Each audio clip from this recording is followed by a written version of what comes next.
ওমানে DXN Muscat মোবেলার উদ্যোগে প্রতিষ্ঠানটির কর্মকর্তা এবং সদস্যদের সাথে মতবিনিময় এবং কর্মশালার আয়োজন করা হয়েছে।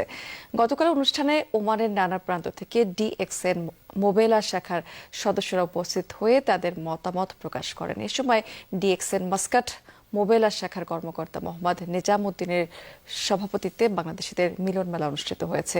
মোহাম্মদ রাকিব এবং হেদায়েতুল্লাহ বাকেরের যৌথ সঞ্চালনায় অনুষ্ঠানের প্রধান অতিথি হিসেবে সেখানে বক্তব্য দিয়েছেন হাফেজ নিজামুদ্দিন। অনুষ্ঠানের ট্রেনিং পরিচালনা করেছেন এস.এম.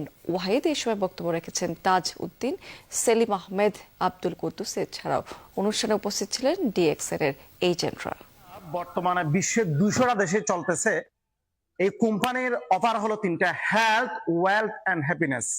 স্বাস্থ্য, অর্থ, দুইটা জিনিস থাকলে ওই মানুষটা সুখে থাকতে পারে।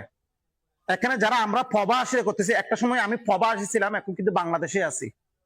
এই কাজটা করার কারণে আলহামদুলিল্লাহ আমি প্রবাসের বন্ধু জীবন থেকে মুক্ত হয়েছি। দর্শক